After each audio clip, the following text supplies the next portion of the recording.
All right. I started to do some shadow and intimacy work. So, uh,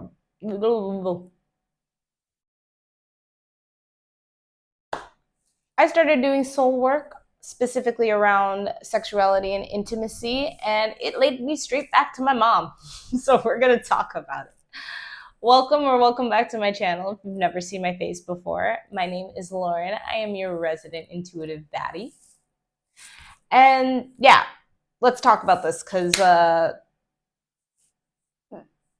it's an important topic. We all came from a mother. We were all birthed from a mother of some sort, whether you identify with these gender roles or not.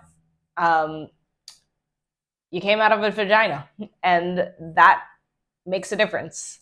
When we are in the womb, there is a lot of information that is just passed down to us through our genic code. And I think if a lot of people, or if a lot more people would take that more into consideration and understand how the way that their mothers were raised and the trauma that they went through, that is all passed down through you, down to you, even before you enter the world. And then it's more so even shaped once you do enter the world and you're interacting with your mother. So this creates a lot of shaping when it comes to your intimacy as well as how you show up emotionally. So, yeah, let's get into it. There are three archetypes I want to talk about when it comes to the mother, and it's surrounding the wounded mother. So, the first one that I will mention is the absent mother, which sounds exactly like what it sounds like. It's a mother who is absent either physically or emotionally. Typically, we're going to allude to emotionally just because I I do feel most mothers are present or get to be more present in their child's lives than at least the fathers do. But not always the case. So take it however it resonates, but typically, in an emotional sense, this could look like a mother who is cold or who shuts down when it comes to emotions, meaning when it comes to the child doesn't really feel safe expressing emotions because they didn't see their mother do it. And what this creates in a lot of children is pretty much an avoidant type of attachment style because emotions just seem overwhelming to them. So the avoidant attachment style also comes up in the dynamic of the devouring mother, which is the second archetype. So the devouring mother is the mother that showers with love. And they are pretty much a helicopter parent, but it's because it's guised under the fact that they really love their child. It can go unnoticed, or it can it's the one archetype that I would say people don't really see as a problem until the child gets older and they develop certain patterns. So with the devouring mother, this actually shows up differently when it comes to daughters and sons. For daughters, they can show up kind of like the mother that wants to be the best friend, the cool mom.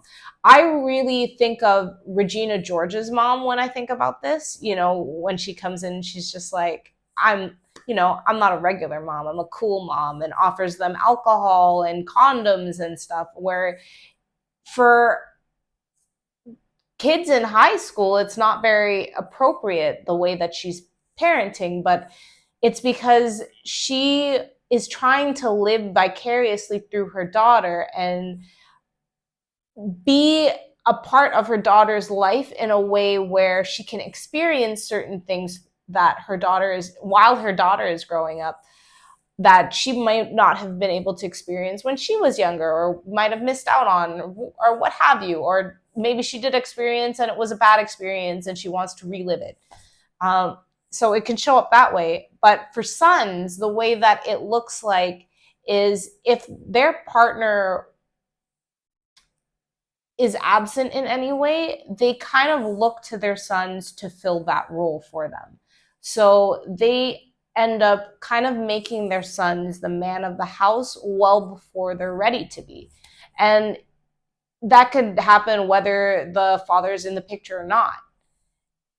And I do think this happens to, or at least a lot of the men in my field, I actually see this as being really common, where they kind of mistaken love for control, meaning they control their sons to compensate for whatever they're lacking from their partners, or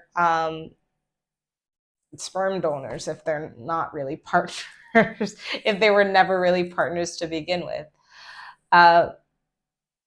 Basically, whether it's a daughter or son, they are projecting their unmet needs onto their child and guising it as love, which creates kind of, yes, an avoidant pattern for the most part. It can be somewhere between, or it can even oscillate between an avoidant and an anxious attachment style. But what it creates is this kind of fright or flight type of response when it comes to emotions, because the child doesn't really know whether it's manipulation or not. And in wanting to be autonomous and wanting to be able to separate themselves from whoever is administering that emotion to them, they kind of just draw back because they don't want to let anyone down, but at the same time, they don't really know. It's a boundary issue. There we go. It's a boundaries issue where they don't know how to set the boundary, but at the same time, they want the boundary there. So it's kind of like they kind of just freeze, and then they create a boundary in a way that isn't a very healthy way, which is typically avoidance, but it can swing the other way as well.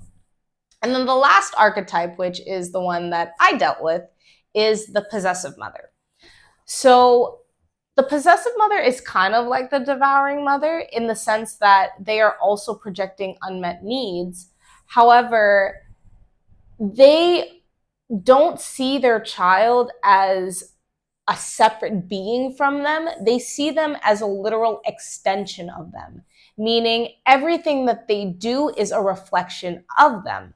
So your success, your failure, they will take those things as projections of them, which shows up a lot as criticism, kind of being overbearing, micromanaging your life to make up for the fact that there are things in their own life that they don't have control over, or they feel they don't have control over. So rather than to fix their own lives, they project onto you.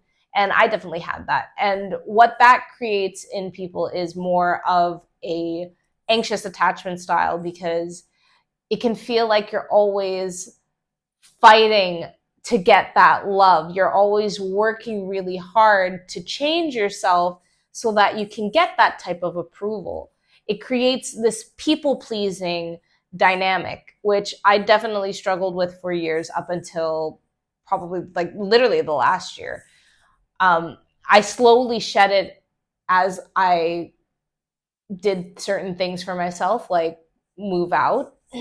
But I didn't really notice how that was showing up in other dynamics in my life until I really started looking at that. But yeah, I'm going to talk more about that because obviously that's the one I have more experience with. And what I'm also going to be talking about is how I learned to reparent myself and how I show up as a parent to my child and make sure that I don't do any of those archetypes, and how I am a more balanced parent. I should have probably said that earlier. So for myself growing up, how this kind of showed up was every time that I wanted to do something for me, which I was a creative child. Makes sense. I feel like that makes sense. Um, and I really loved singing specifically. But because that didn't fit in what my mom knows to be success to be, I was always shamed for it. I was always discouraged for it. And it's kind of funny because there were certain creative things that I was allowed to do. Like my mom had pushed me to do piano for about a year, even though the entire year I told her I hated piano and that I wanted to do guitar. And she forced me to do those lessons for a year and a half. And then eventually she gave up because I wasn't practicing. I wasn't really any good at it because I hated it. And then even at the end of that, she was just like, oh, I wasted my money kind of thing. And I was just like, but I literally told you. And then even after that, she got me a guitar, but she never got me lessons. So I never really pursued that either. And it was a lot of things like that where it's just like, when I actually had an interest, it was never nurtured or never really supported. And a lot of the times it was such a fight to even do it. So even when I kind of put singing on the back burner and I wasn't following that dream anymore, but I started dancing, that was a fight too. Even with volunteering, there were so many things that I did. Because I would volunteer for the church, but then as soon as I started volunteering for this hip hop organization, this hip hop charity, then that was a fight because it was just like, why are you wasting your time there? You're not even getting paid. But I loved being there. And I had to fight for a lot of the things that I loved. And even though I did spend a lot of time rebelling, which is a characteristic that comes out of a lot of people who experience this mother womb dynamic, it just, there was a lot of things I also did to try to please her as well. So I went to school for maybe about 3 years doing psychology, which I did love, but I hated the school system. It just wasn't working for me. And that's why eventually I had a breakdown and then I just had to get out of it. And just like a lot of small things that ended up being big things, because one of the biggest things I learned when I went through my separation was that I had inherently chosen somebody that my mom would approve of, and she loves him. And was quite devastated when I told her that we were separating, like very much in denial. And even though more so, like she treats him more like a son than she ever treated me like a daughter, which is, it just is what it is. But what I had to learn from this was, it wasn't that she didn't love me, it was just that she was so critical of herself and just felt as though she wanted the best for me, but it was just expressed in a way that was taught to her, which was through criticism, which was through telling me what was wrong, but never telling me what was right or never giving me praise for anything else.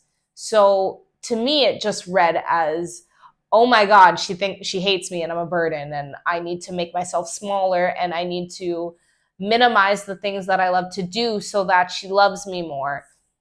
But at the end of the day, just kind of like with anybody, you can't change who somebody is. Sorry, just a quick check to make sure that this is still on. You can't change how people's patterns are unless they want to change it for themselves. And no matter how much I told her how much it hurt, or how much distance I put between us to kind of make that relationship better, which it did. When I first moved out, it did make it a little better for quite some time. But then there was another time in later on where she kind of threw it in my face that I abandoned her. And it's tough because you want to make decisions for yourself and you want to put up those boundaries for yourself. And you can probably look at this with the other archetypes as well, where you just want to feel that love, but it's hard to get people to see that wound in their patterning and to get them to fix it, especially when they're older, and namely when they're older than you, because there's this weird authority thing where I feel as though a lot of parents don't feel like they have to learn from their kids, or like they're, because there's the hierarchy in their mind that, well, I birthed you, so how are you teaching me anything? When in truth, they're always teaching us. And I see that a lot with my own daughter. Just making sure I didn't skip over.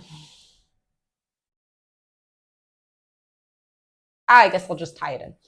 So with my own daughter, like when she was born, I took it as a learning opportunity on how to be the parent that I never got.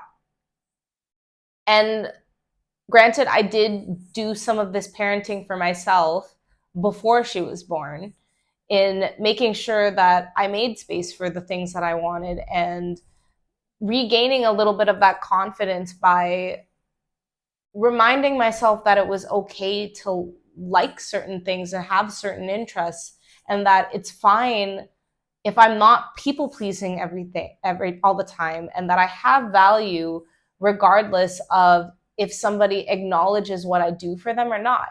And that my worth towards somebody or my relationships shouldn't be contingent on what I do for them. So with my daughter being born, yes, there is a little bit of me kind of reliving things and experiences in a way that I didn't feel that I got, but I do feel I do it in a healthy way, where it's like I'm just giving her the balance that I wish that I had. And when it comes to her learning things, I do my best to give her enough space to try on her own, and then offer her the help if I see that she's struggling or that she's not ready to meet whatever milestone that is. What else?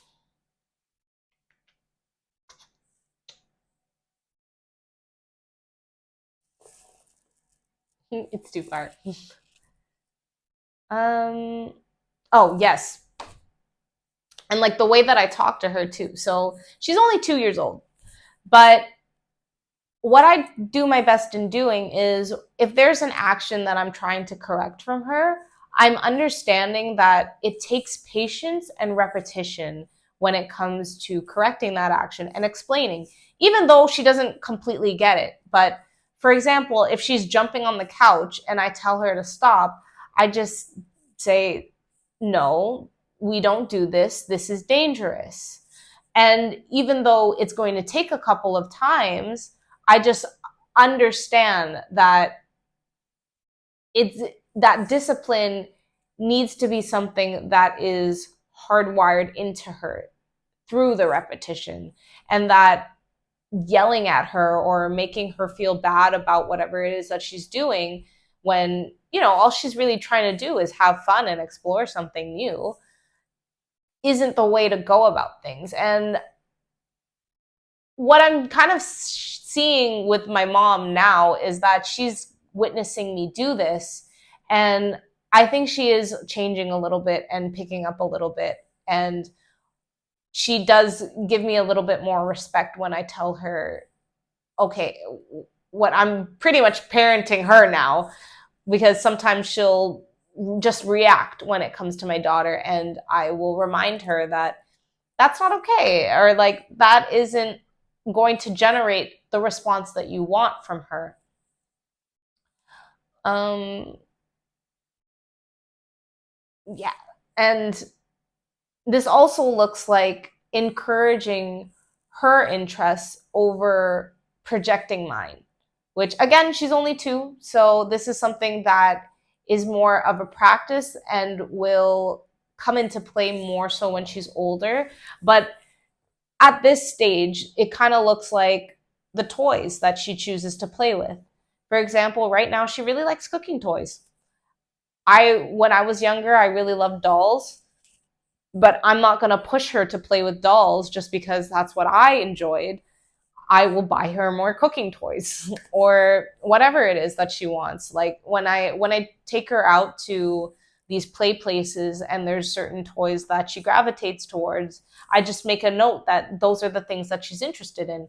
Because I mean, the way that I see it practically, where I'm like, why am I spending money on toys that she's not even going to use? Or that, she's just not interested in. And I think the sentiment or the justification that maybe other parents have is just like, oh, well, if we give her these toys, or if we give them these certain toys, then eventually they'll gravitate to it, or they'll find interest in it. Where they just got to admit the toys are for them. It's not for the kid. It's for you, which I kind of did when in the beginning. Like, she has a ton of Hello Kitty dolls that she doesn't play with, and honestly, I hope she keeps it that way. I really hope that she does not become one of those ones that puts makeup on the doll. I might have to hide them once she gets to that age, but but yeah, it's just like that is kind of the fun thing about being a parent, is that there are some things that you get to introduce to your child, and you get to hope that they have an interest in it so that you can share that interest with them. But at the same time, if they don't, you can't force it. I guess that can also look like certain shows too. um, for example, she really likes Sesame Street. I don't think I watched Sesame Street quite as much. Then again, I don't really know. My parents don't seem to remember anything about what I liked, which is really, really sad. But I know that I had a Barney phase. I know I had what's the the one with the clock? Um and Molly the Dolly. I used to have a Molly the Dolly, and oh my god, my mom sent it to the Philippines. I'm actually so sad because that, you know how much that would be worth right now.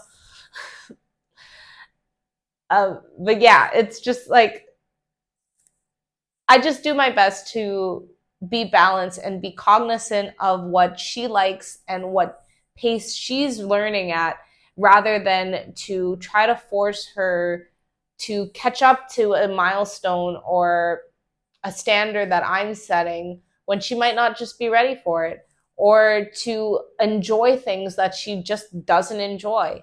The only difference here, or the only exception that I would make here, is when it comes to food, because that has to do with nutrition and whatnot.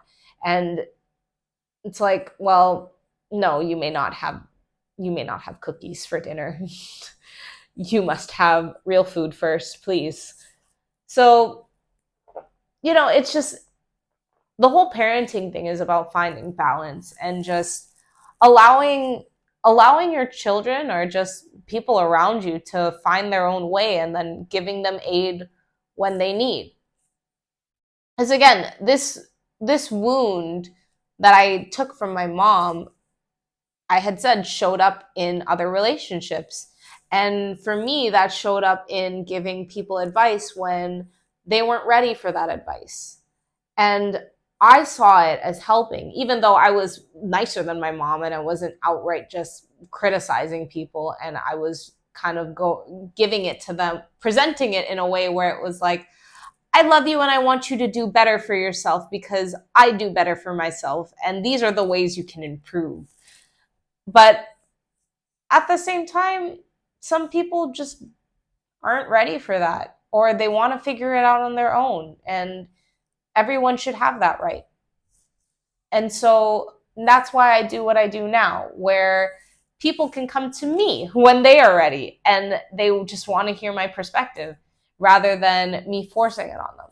So if that sounds like you, if you have certain patterning that you want to explore so that you can make yourself aware of it and course correct yourself and figure out how best you can navigate it. And you just need an outside perspective to give you a different way to look at things, or a different method of how you can change things if this is something that you've been trying to change and it just hasn't been working in the ways that you know how. Hit me up, link in the description if you would like to contact me for one-on-ones. And if not, thank you so much for listening. I really hope this resonated, and I really hope you learned something. So until next time, bye.